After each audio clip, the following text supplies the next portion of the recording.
बिस्मिल्लाहिर्रहमानिर्रहीम। उम्मीद करते हैं जी आप तमाम लोग खैरियत से होंगे। आज हम आपके साथ शेयर कर रहे हैं 9th क्लास की केमिस्ट्री, जिसका चैप्टर नंबर हमारे पास 8 है और टॉपिक है 8.5 मेटालिक करैक्टर एंड रिएक्टिविटी।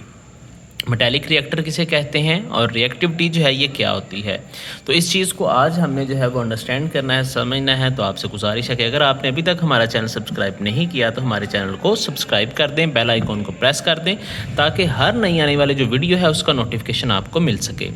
तो यहाँ पर हमारे पास लिखा हुआ है जी मेटालिक करैक्टर। मेटालिक करैक्टर जो है वो किसे कहते हैं? कहते हैं the metallic character is the tendency. Metallic character जो है ये एक रुझान है, एक काबिलियत है ऑफ एन एलिमेंट, एक एलिमेंट की टू लूज़ इलेक्ट्रॉन खोने की।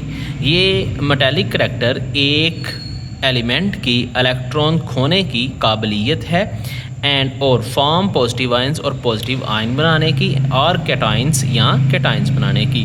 कि हमारे पास किसी एलिमेंट का इलेक्ट्रॉन खो देने की जो सलाहियत है, काबिलियत है, वो उसका मेटालिक करैक्टर है। और इलेक्ट्रॉन खोने से और वो क्या बनाए, पॉजिटिव आयन बनाए या कैटाइंस बनाए। कि किसी एलिमेंट के इलेक्ट्रॉन खो देने की काबिलियत को मेटालिक करैक्टर कहते हैं। इलेक्ट्रॉन खो देने के नतीजे में ये मुस्बत आयन या कैटाइंस जो है वो बना देता है। अब हमारे पास ये है कि जितनी आसानी से कोई एटम जो है वो इलेक्ट्रॉन खोता है, हम कहते हैं ये इतना ही ज़्यादा जो है ये मेटालिक करैक्टर रखने वाला है। और कोई जितना ही जो है वो ज़्यादा इलेक्ट्रॉन जो है वो देर से खोता है, तो हम कहते हैं इसका मेटालिक करैक्टर उतना ही कम है। मतलब कि हमारे पास इलेक्ट्रॉन निकालने, इलेक्ट्रॉन देने की जो सलाहियत जितनी ज़्यादा है वो उसका मेटालिक करैक्टर है। Similarly the ionization energy down the group, चूँकि सिंस द आयोनाइजेशन एनर्जी, चूँकि आयोनाइजेशन एनर्जी जो है वो डिक्रीज ऑन द ग्रुप में नीचे की तरफ कम होती है। The elements have increased ability to lose electron. तो जो एलिमेंट हैं उनमें इलेक्ट्रॉन खोने की जो सलाहियत है डाउन द ग्रुप, वो क्या हो जाती है, बढ़ जाती है। फॉर दिस रीज़न, इस वजह से both the metallic character and reactivity increase down the group.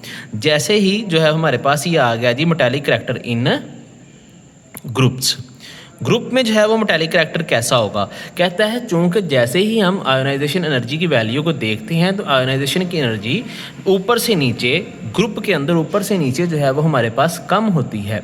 यानी कि उसको इलेक्ट्रॉन निकालने के लिए जितनी एनर्जी दरकार होती है वो कम होती जाती है। कहते हैं इसलिए ग्रुप में नीचे की तरफ जो है वो मौजूद एलिमेंट्स बड़ी आसानी से इलेक्ट्रॉन दे देते हैं। जब वो आसानी से इलेक्ट्रॉन दे देते हैं, इसका मतलब ये हुआ कि मेटालिक करैक्टर और रिएक्टिविटी ऊपर से नीचे बढ़ जाती है। कि अगर आपको कम ताकत लगाना पड़ रही है, कम जो है वो आपकी आयोनाइजेशन एनर्जी लग रही है, तो इसका मतलब है कि वो आसानी से इलेक्ट्रॉन दे रहे हैं। जब आसानी से इलेक्ट्रॉन दे रहे हैं तो इसका मतलब कि मेटालिक करैक्टर जो है वो उनका इंक्रीज़ हो रहा है। तो हमारे पास डाउन द ग्रुप रिएक्टिविटी और जो इलेक्ट्रॉन देने की सलाहियत है यानी कि मेटालिक करैक्टर है, वो डाउन द ग्रुप क्या हो जाता है जी, इंक्रीज़ हो जाता है।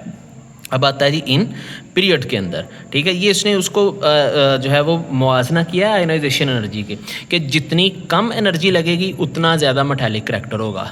जितनी कम जो है वो आपको एनर्जी लगा के इलेक्ट्रॉन निकालना पड़ेगा, उतना ही ज़्यादा वो इलेक्ट्रो पॉजिटिव होगा। मतलब कि ये एक दूसरे के इन्वर्सली प्रोपोर्शनल है। एक बढ़ रही है तो दूसरी कम हो रही है, अगर एक कम होगी तो दूसरी बढ़ जाएगी। जैसे कि आयोनाइजेशन एनर्जी डिक्रीज़ हो रही है ग्रुप में, तो मेटालिक करैक्टर बढ़ रहा है। अब आते हैं जी पीरियड में। कहते जी as we move from left to right, जब हम लेफ़्ट से राइट जाते हैं ना पीरियड में, ठीक है, जब हम मूव करते हैं लेफ़्ट से राइट पीरियड्स के अंदर, द न्यूक्लियर चार्ज इंक्रीज। ये आपने आयोनाइजेशन एनर्जी को जहन में रखना है, ठीक है, जो हमने पढ़ा था। आयोनाइजेशन एनर्जी जो है वो बढ़ जाती है due to the gradually increase the number of proton in nucleus, क्योंकि मुसलसल जो है बदरीज जो है प्रोटॉन जो है वो न्यूक्लियस में बढ़ रहे हैं। जैसे ही हम पीरियड में बाएं से दाएं तरफ जाते हैं, न्यूक्लियर चार्ज जो है वो मुसलसल बढ़ता है, क्योंकि प्रोटॉन के नंबर मुसलसल न्यूक्लियस में बढ़ रहे होते हैं। Owing of this valence electron are pulled strongly by the nucleus, making difficult for the atom to lose electron. इसी वजह से क्या होता है कि जो वैलेंस इलेक्ट्रॉन होते हैं उनको न्यूक्लियस की तरफ से बहुत ज़्यादा जो है वो कशिश से खींच लिया जाता है, जिसकी वजह से क्या है, ये difficult for atom to lose electron. ये एटम के लिए मुश्किल है कि वो इलेक्ट्रॉन निकाल ले। Hence the metallic character decrease, जिसकी वजह से मेटालिक करैक्टर क्या हो जाता है जी, डिक्रीज हो जाता है। जैसे ही हमारे पास लेफ्ट राइट जो है वो इंक्रीज होती है आयोनाइजेशन एनर्जी, तो हमारे पास जो पीरियड के अंदर लेफ्ट से राइट है वो हमारे पास मेटालिक करैक्टर कम हो जाएगा। जितनी आयोनाइजेशन एनर्जी ज़्यादा उतना मेटालिक करैक्टर कम, जितनी आयोनाइजेशन एनर्जी कम उतना मेटालिक करैक्टर ज़्यादा। तो ये रीज़न उसने सेम वही बयान किए हैं जो हमने आयोनाइजेशन एनर्जी के अंदर जो है वो पढ़ी थी, ये वाली, ठीक है। ये एटॉमिक रेडियस वाली उसने पढ़ाई थी, ठीक है। अब इसी को जो है वो उसने रिलेट किया था आगे आयोनाइजेशन एनर्जी से, और आयोनाइजेशन एनर्जी को उसने रिलेट कर दिया है मेटालिक करैक्टर और रिएक्टिविटी से। इधर केमिकल रिएक्टिविटी ग्रेजुअली डिक्रीज, अब यहाँ पे हमारे पास ये शुरू हो रही है जी, यहाँ से उसने सिर्फ रिएक्टिविटी को बयान किया, ऊपर तक यहाँ पे मेटालिक करैक्टर उसने बंद कर दिया, ठीक है। अब रिएक्टिविटी क्या होती है, किसी मेटल की इलेक्ट्रॉन खोने की सलाहियत को, कि एक तो ये है कि वो इलेक्ट्रॉन खो रहा है, ठीक है, तो जितनी आसानी से खोता है हम कहते हैं जी ये इतना ज़्यादा मेटालिक है।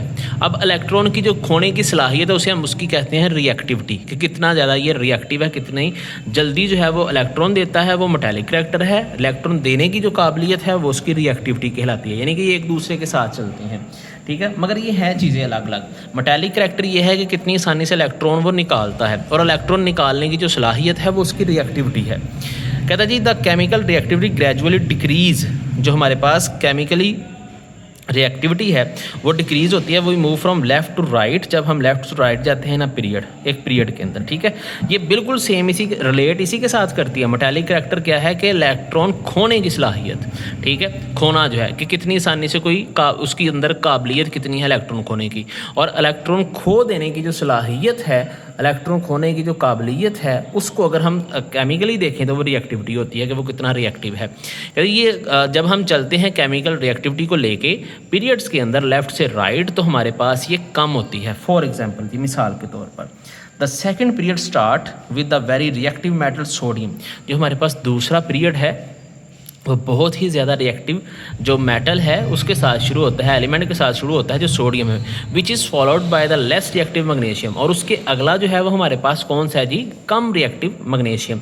Aluminium and silicon are less reactive than both sodium and magnesium, जबकि जो हमारे पास एलुमिनियम है और सिलिकॉन है ये दोनों के दोनों जो हैं वो कम रिएक्टिव हैं सोडियम से और मैग्नीशियम से। यहाँ पे हमारे पास ये पीरियड है जी ये वाला, ठीक है। जैसे ही हम इस थर्ड ग्रुप के अंदर चलते हैं तो कहता जी हमारे पास जो थर्ड ग्रुप है ये सोडियम से शुरू होता है, तो इसमें जैसे जैसे लेफ़्ट से राइट हम जाते हैं तो हमारे पास क्या होता है कि सबसे रिएक्टिव हमारे पास सोडियम है, उससे कम मैग्नीशियम है। मैग्नीशियम और सोडियम का अगर कंपैरिजन किया जाए तो सोडियम ज़्यादा रिएक्टिव है, मैग्नीशियम कम है। कहते हैं जैसे ही हम इससे आगे चलते हैं एलुमिनियम और सिलिकॉन आता है, तो एलुमिनियम से मैग्नीशियम और सोडियम दोनों रिएक्टिव हैं, जबकि सिलिकॉन से ये तीनों रिएक्टिव हैं। जैसे जैसे हम इस तरफ आ रहे हैं तो इनकी रिएक्टिविटी जो है वो हमारे पास डिक्रीज होती जा रही है, कम होती जा रही है। दिस इज़ बिकॉज, कहता है अब इसकी वजह क्या है, the number of valence electron increase, क्योंकि आखिरी शेल में जो इलेक्ट्रॉन है वो बढ़ रहे हैं, making it difficult to lose electron, जो हमारे पास इलेक्ट्रॉन निकालने में या खोने में जो है वो क्या है मुश्किल करते हैं। अब कहता है जी moving further right to the period toward on non metal, जब हम मजीद जो है वो नॉन मेटल की तरफ मूव करते हैं the chemical reactivity gradually increase again, तो हमारे पास केमिकल रिएक्टिविटी दोबारा जो है वो क्या जाती है, बढ़ जाती है। तो ये हमारे पास जो है पीरियड के अंदर इसका रुझान जो है वो केमिकल रिएक्टिविटी का बयान किया गया है। अगर हम इसको ग्रुप में देखें, ठीक है, तो ऊपर से नीचे ग्रुप के अंदर, ठीक है जी, the chemical reactivity gradually increase as we move from top to bottom in a group, ठीक है। जब हम ग्रुप के अंदर आएंगे, ग्रुप इसने नहीं लिखा तो मैं खुद से ये बता रहा हूँ कि जब हम ऊपर से नीचे आएंगे ग्रुप के अंदर तो ये इंक्रीज़ हो जाएगी, ठीक है। जो ग्रुप है उसमें केमिकल रिएक्टिविटी इंक्रीज़ होती है, जबकि पीरियड के अंदर ये डिक्रीज़ होती है। उसकी उसने रीज़न भी दी हुई है एग्जाम्पल के साथ। नेक्स्ट हमारे पास लास्ट पॉइंट है जी, डेंसिटी किसे कहते हैं। डेंसिटी को उर्दू में हम कहते हैं कसाफत, किसी चीज़ की कसाफत कितनी है, वो कितना कसीफ है। कहते जी इट इज़ द मैस, ये एक मैस है, वज़न है, मास है, ऑफ अ सब्सटेंस, एक शय का, ये एक शय का मास है, इन अ यूनिट वॉल्यूम, एक यूनिट वॉल्यूम में, यानी कि इकाई हुजम में किसी शय का जो मैस है वो उसकी डेंसिटी है। डेंसिटी ऑफ एलिमेंट, अच्छा यहाँ तक उसकी डेफिनेशन उन्होंने दी है जी सिंपल, ठीक है, कि कोई चीज़ कितनी कसीफ है, कोई शय का यूनिट वॉल्यूम जो है वो कितना मैस रखता है। अब इसकी जो हमारे पास यूनिट है ये हमारे पास उसने दिया जी ग्राम पर सेंटीमीटर क्यूब, ये इसका हमारे पास यूनिट आ गया। यूनिट क्या है? ग्राम पर सेंटीमीटर क्यूब। अब यहाँ पे उसने बयान किया है जी ग्रुप के अंदर इसकी वेरिएशन क्या होती है। कहता है जी density of elements generally increase from top to bottom in a group. जब हम ऊपर से नीचे ग्रुप के अंदर आते हैं तो हमारे पास ये क्या हो जाती है? इंक्रीज हो जाती है। But versus less significant from left to right in a period. जब हम जो है जी पीरियड के अंदर चलते हैं तो ये कम नुमाया है, मतलब कि हमारे पास जब हम पीरियड में डेंसिटी जो है उसमें चलते हैं तो हमारे पास ये कम जो है वो नुमाया होती है, मतलब कि ये कम होती है। ऊपर से नीचे जो है वो बढ़ती है, जबकि significantly but varies less significantly from left to right in a period. जबकि हमारे पास जो है एक पीरियड के अंदर ये जो है वो हमारे पास कम होती है। जैसे कि हमारे पास जो है वो बयान किया गया है एक ग्रुप, ठीक है। हालांकि ये ऊपर से नीचे दिखाया जाना चाहिए था, मगर उन्होंने इसको लेफ़्ट से राइट दिखाया है। लिथियम की 0.53 है, सोडियम की 0.97 है, पोटाशियम की 0.89 और रुबेडियम की 1.63 और सीजियम की 1.879 जो है वो इन्होंने दिखाई है। ये एमसीक्यूज़ के तौर पे आप तैयार कीजिएगा। ये हमारे पास एक शॉर्ट क्वेश्चन है, डेंसिटी जो है वो क्या होती है। डेंसिटी असल में हमारे पास किसी शय की इकाई हुजम में मौजूद जो उसका व्यास है उसको कहते हैं। अब जो इसका यूनिट है हमारे पास वो ग्राम पर सेंटीमीटर क्यूब से आपने ज़ाहिर करना है। जब हम हरकत करने से इनमें नुमाया तब्दीली नहीं आती। जब हम ग्रुप में चलते हैं तो ग्रुप में ऊपर से नीचे जब हम आएंगे तो डेंसिटी जो है वो बढ़ती है, लेकिन इनमें कोई नुमाया तब्दीली नहीं आती। यानी कि ये नहीं कि ये बहुत ज़्यादा जो है वो हमारे पास नुमाया इसके अंदर कोई तब्दीली आ जाएगी। जब हम पीरियड में आते हैं तो पीरियड के अंदर हमारे पास दाएँ से बाएँ जानब डेंसिटी में इजाफा होता है, लेकिन कुछ एलिमेंट्स में इलेक्ट्रॉनिक कन्फिग्रेशन और एटम की पैकिंग में फ़र्क की वजह से डेंसिटी में मूली तब्दीलियाँ होती रहती हैं, ठीक है। यानी कि ये वेरी करने वाली एक चीज़ है जिसके बारे में जो है वो हमने यहाँ पे डिस्कस करना है कि जब हम जो है वो पीरियड के अंदर एलिमेंट्स की जो डेंसिटी है इसमें आमतौर पर पीरियड में बाएं से दाएं जानब जो है वो हरकत करने से बढ़ जाती है, जबकि ग्रुप में हम जब ऊपर से नीचे आते हैं तो इसमें कोई इतनी ज़्यादा नुमाया तब्दीली जो है वो वाक़या नहीं होती। देखिए मामूली कह रहा है तब्दीली हो रही है, ठीक है, बट वेरीज लेस सिग्निफिकेंटली, मगर ये कम जो है वो नुमाया होती है from left to right in a period, एक पीरियड के अंदर। तो हमारे पास जो है ये जो तब्दीलियाँ हैं ये बहुत कम नुमाया जो हैं वो होंगी। तो ये हमारे पास जो चैप्टर नंबर 8 है ये मुकम्मल होता है। नेक्स्ट इसकी वीडियो में हम आपके साथ इसका लेक्चर जो है वो एक्सरसाइज और एमसीक्यूज़ के हवाले से शेयर करेंगे।